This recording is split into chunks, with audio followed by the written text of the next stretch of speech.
Síguenos, @Factores de Poder. Suscríbete en nuestro canal de YouTube. Activa las notificaciones y mantente informado. Hola, soy DJ Fer Fuenmayor. Tengo algo que te va a gustar mucho, de Playlist. ¿Pero qué es Playlist? Una tableta con más de 50 horas de música mezclada de todos los géneros y una corneta, speaker o bocina. Y el DJ serás tú, sin límites, sin costos adicionales. Ya lo puedes rentar y tener mis mejores presentaciones en tu próxima fiesta. Simple, prende la fiesta.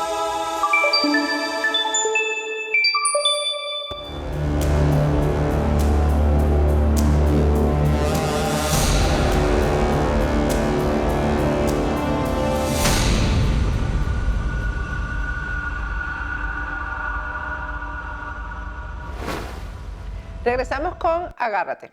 Cuando me preguntan cuál es la mejor manera de venir a Estados Unidos y de tener un estatus migratorio, siempre respondo que con una certificación laboral, porque la certificación laboral te lleva muy rápido a una residencia permanente en los Estados Unidos y beneficia no solo al que la solicita, sino a todo su grupo familiar.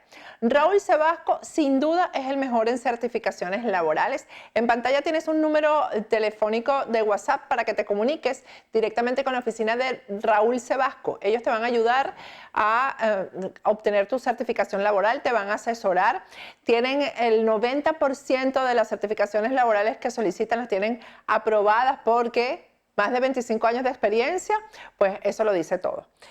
Bueno, los viernes de Agárrate nos hemos acostumbrado a que son viernes de investigación, de denuncia, viernes de emprendimiento, viernes de ayuda social, pero dadas las circunstancias en camino al 23 de enero y por lo que estamos viviendo históricamente en Venezuela, bueno, yo he querido hacer, esta semana ha sido agotadora, porque hemos querido hacer programas de análisis, porque yo respeto muchísimo al venezolano en cuanto a su madurez política. Hemos madurado políticamente muchísimo, sobre todo los malos pasos que han dado otros, por supuesto, que han dado a los que les ha tocado desde gobernar hasta enfrentar al gobierno.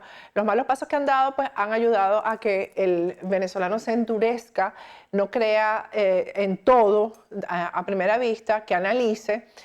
Y eso es lo que nosotros tratamos de hacer en este programa. Por eso hemos escogido para el día de hoy entrevistar al profesor Luis Valo Farías, porque queremos hablar con gente que ha investigado, que ha analizado, que ha revisado a fondo la crisis histórica que estamos viviendo en Venezuela. Él ha escrito un libro llamado La Rebelión de las Regiones y un proyecto País, que muchas veces nos preguntamos, bueno, si se cae el régimen de Maduro mañana, ¿a dónde vamos? ¿Qué hacemos? ¿Cuál es el plan? ¿Cuál es el proyecto?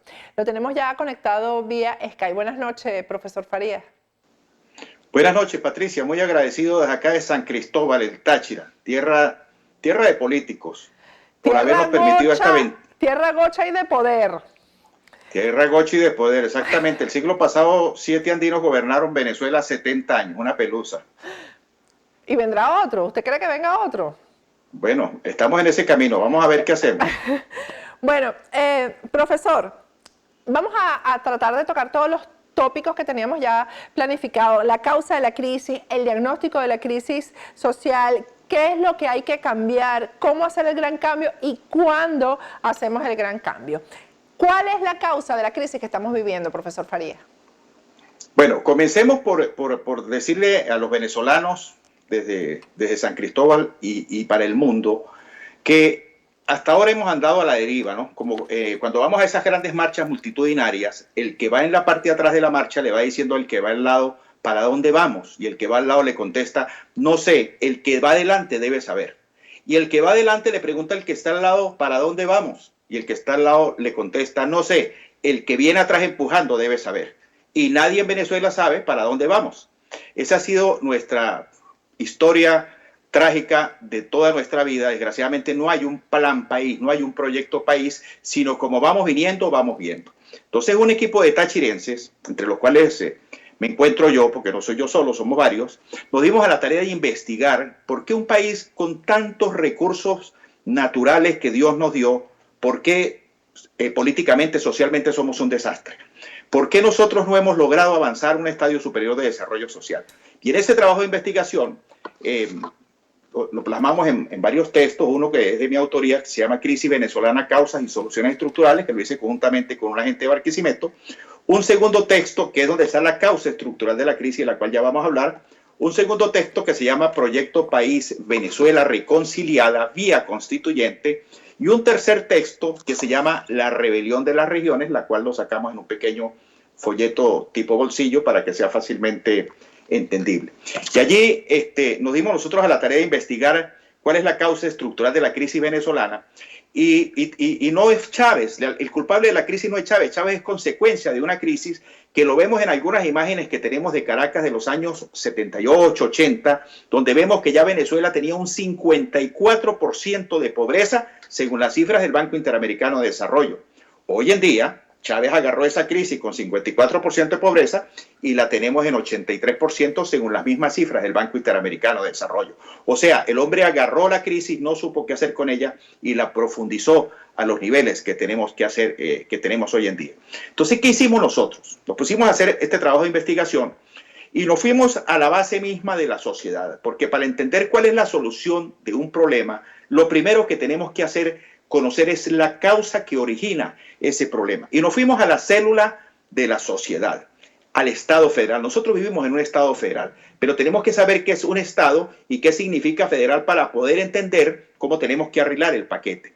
Y fíjate que un Estado está conformado por 4 elementos: el territorio, Venezuela, los habitantes o los ciudadanos que viven en ese territorio, las leyes que hacen los habitantes de ese territorio, la Constitución, y el gobierno que eligen los habitantes de ese territorio.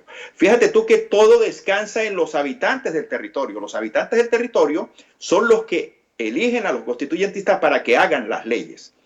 Dependiendo de la cantidad de poder que esos constituyentistas le den al gobierno, vamos a tener 2 modelos diferentes de Estado. Son los únicos que existen en todo el mundo. Un Estado federal de poder centralizado, o sea, los constituyentistas les ceden todo el poder al gobierno, un poder ilimitado. Estamos hablando de un Estado federal de poder centralizado. Cuando el poder, los habitantes del territorio a través de los diputados, limitan el poder del gobierno y lo distribuyen en otras instancias o personas, estamos hablando de un Estado federal de poder descentralizado. Esto es muy importante porque vamos a ver ahora cuál es la diferencia entre un modelo y el otro. Y la palabra federal, a diferencia de lo que mucha gente piensa, viene de un vocablo, foedus, que significa pacto. Cuando los habitantes del territorio hacen esa constitución con el poder limitado o el poder ilimitado, depende de lo que plasmen en la constitución, juran todos ponerse de acuerdo para cumplir esa constitución. Ese pacto que se hace es lo que da origen a la palabra federal. Entonces, el Estado federal es el pacto que hacemos los ciudadanos para respetar las leyes que nos dimos dentro de un territorio. Si damos poder absoluto, Estado federal de poder centralizado.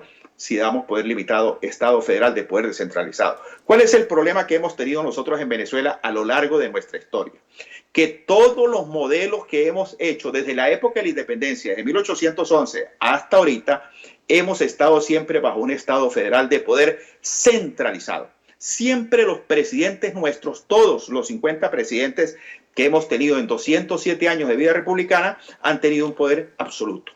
Son monarcas, son emperadores, ¿sí? Con poder ilimitado. Y a lo largo de 208 años ya de vida republicana que tenemos, en esa larga historia, a lo largo de 50 presidentes, solamente hemos tenido 20 años de paz y bienestar. 20 años referidos al Pacto de Punto Fijo, desde 1958 hasta 1978. Fueron los mejores 20 años de Venezuela. En el 78 Venezuela comenzó nuevamente a hacer aguas y aquello reventó el Viernes Negro, febrero de 1983. Y de ahí para acá comenzó lo que hemos llamado nosotros la decadencia de Venezuela. Y en esa plena decadencia, después del Viernes Negro, fue que apareció El Salvador, entre comillas, prometiendo solucionar la grave crisis que para ese momento tenía Venezuela, y resulta que el hombre no solucionó nada, sino que la profundizó a los niveles que tenemos hoy día. que son 83% de pobreza y nuestra gente en un país tan rico comiendo basura en las calles de Venezuela. Entonces fíjate tú que a lo largo de 207 años de vida republicana solamente hemos tenido 20 años de paz y prosperidad. ¿Por qué? Siempre hemos estado bajo el mismo Estado federal de poder centralizado, y el poder corrompe, el poder absoluto corrompe absolutamente. Después del año 78 comenzó un gran nivel de corrupción en Venezuela, que se ha perdido muchísimo dinero. Nosotros lo graficamos en una infografía para que la gente tenga idea de cuánto es $1 billón. Y lo reflejamos en un edificio de dinero, Patricia, que tiene 18 metros de altura por 100 metros de frente por 200 metros de fondo de billetes de dólar. O sea, es un edificio monumental de dinero, lo que ha ingresado en los últimos 18 años $1 billón, pero en los últimos 30 años han ingresado $1.650.000.000.000. Ese dinero se malbarató. Fíjate tú que para poder tener una idea qué podemos hacer nosotros con esa gran cantidad de dinero, tomamos como referencia la represa Las Tres Gargantas de la China, que costó $29.000 millones, o sea, el 2.9% de ese edificio de dinero. Se construyó la represa más grande del mundo y el área que inundó la represa desplazó 3 millones de familias chinas y se hicieron 3 ciudades de 1 millón de viviendas cada ciudad con todos los servicios más la represa y costó $29.000 millones. Nosotros en los últimos 18 años hemos tenido $1 billón. No hemos sido capaces de mantener las 40 represas que se hicieron en la época democrática y no hemos sido capaces de construir 5 millones de viviendas para los venezolanos que en este momento no tienen vivienda en Venezuela. De ese nivel de corrupción estamos hablando. Entonces tenemos hoy en día nuestras ciudades rodeadas de cordones de miseria, habiendo ingresado en Venezuela semejante océano de dinero, consecuencia de la grave crisis de corrupción que ha carcomido el Estado federal de poder centralizado, el centralismo del poder absoluto, que tuvo su época pasada de corrupción, pero que hoy en día estamos en metástasis en Venezuela. Porque la corrupción no es solamente de Mercal. Mercal es el mismo corpomercadeo que teníamos famoso en la Cuarta República, donde estaba comenzando la enfermedad, no se curó a tiempo y hoy en día estamos en metástasis. Aquella famosa tribu de David Morales Bello, que la recordamos, sí, con desagrado, dio origen a la tribu de los enanos. Es lo mismo. Allá estaba comenzando la enfermedad. Hoy estamos en plena metástasis. De manera pues que este modelo nefasto de centralismo del poder es lo que no nos ha permitido a nosotros, a los venezolanos, avanzar a un estadio superior de desarrollo social. Ahora, la enfermedad disculpe, que tenemos se llama... interrumpí, pero, profesor, discúlpeme. Cuando hablamos de descentralización, en Venezuela se hizo el intento de descentralización. Porque, y que es muy reciente además, porque está dentro de nuestra historia contemporánea. Pues el momento en que cada estado comenzó a elegir a su gobernador, los municipios a sus alcaldes, etc. A pesar de que eso está estructurado de esa manera, no hay descentralización en Venezuela. Eso es lo que yo no entiendo. No, no la hay, porque resulta que que eso fue la Comisión Presidencial para la Reforma del Estado por los años 80 más o menos. Nosotros nos pusieron, elegimos gobernadores y alcaldes, pero los situados se siguen manejando desde Caracas. Entonces todos los recursos de Venezuela se meten en un tubo que se llama CENIAT y se van para Caracas y los administra el presidente de la República de turno como le da la gana y envía para las regiones, para los gobernadores y alcaldes solamente el 23% bajo la figura de situado. El resto, o sea, el 77% lo sigue manejando el presidente de la República de turno y hace con eso, le regala autopistas para Bolivia, mientras nosotros en el Táchira, por ejemplo, para tener una idea, seguimos transitando por la misma carretera que hizo Juan Vicente Gómez hace 95 años para ir de San Cristóbal a San Antonio del Táchira, que es la frontera más dinámica de América Latina. Entonces, fíjate tú, se hizo un intento de descentralización, pero chucuto, muy solamente elijan ustedes allá gobernadores y alcaldes, pero nosotros administramos desde aquí y solamente nos envían el 23% de los situados. Con 23% de los situados no puede haber seguridad, obras públicas, justicia, orden en los estados y en los municipios de Venezuela. Por eso es que los alcaldes y los gobernadores, pues prácticamente el dinero que reciben solamente les alcanza para pagar la nómina. De manera pues esa sería la razón, esa sería también, pregunto, profesor, esto es una clase, yo estoy preguntando. Sí, claro. esa sería la razón por la cual no han surgido liderazgos importantes de las regiones, que es lo que ha pasado, por ejemplo, aquí en Estados Unidos, que los presidentes vienen de ser buenos gobernadores y son líderes en cada uno de los estados.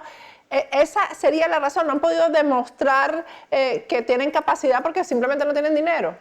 Por supuesto, fíjate que me estás poniendo un ejemplo muy bueno. Estados Unidos es un estado federal de poder descentralizado. El presidente de los Estados Unidos es el hombre más poderoso del mundo y no puede hacer lo que le da la gana, porque los norteamericanos desde la primera constitución y la única que han tenido, plasmaron en su constitución que el poder de los gobernantes es limitado. El presidente de los Estados Unidos tiene poder limitado y hay autonomías regionales, que es lo que nosotros nunca hemos tenido en Venezuela. La tenemos escrita en la Constitución, pero en la práctica se hace todo lo que dice el presidente de la República. Por eso es que tú ves que cuando los presidentes de la República llegan a las regiones, la gente les mete papelitos en el bolsillo. Sí. ¿Qué dicen esos papelitos? Necesito una casa, necesito trabajo, necesito hacerme una operación, porque el presidente es el que resuelve todo. Los gobernadores y los alcaldes realmente tienen muy pocas competencias y no tienen los recursos para solucionar los problemas. Entonces el problema grave que tenemos es un problema de militarismo y centralismo. Fíjate tú que hemos tenido 50 presidentes, de los cuales 26 han sido militares y han gobernado 137 años, y 24 han sido civiles y han gobernado solamente 66 años. Así se nos ha ido la vida republicana, 207 años de vida republicana. Entonces ese es un problema estructural que tenemos que resolver, que no se soluciona solamente con el cambio de un presidente por otro, de un gobierno por otro. Esa pregunta se le iba a hacer para dejarla para el siguiente segmento. Si eso se va a solucionar con el 23 de enero, el gobierno de transición, unas elecciones libres, es decir, si viene un nuevo presidente demócrata, es decir, en otras circunstancias en Venezuela, y si con este modelo las cosas podrían cambiar o van a seguir igual o se va a profundizar la crisis. Vamos a ir un corte. Al regreso seguimos conversando con el profesor Luis Valo Farías, pero primero quiero recordarles al gran amigo que tenemos aquí en el sur de la Florida para enfrentar la grave crisis de medicinas que hay en Venezuela. Se trata de Farm Aid Pharmacy. Visita su página web, que es www.farm-aidrx.com. Ahí vas a poder leer todas las condiciones de ellos para venderte las medicinas y enviártelas a Venezuela. Si tú consigues una medicina más económica en otra farmacia, ellos te van a igualar el precio, así que en ninguna parte vas a conseguir una medicina más económica que en Farm Aid. Además, con tu tarjetica y seguro, si vives aquí en el sur de la Florida, todo te va a salir mucho más económico en Farm Aid. Vamos a ir a un corte y al regreso seguimos conversando y aprendiendo del Luis Valo Farías.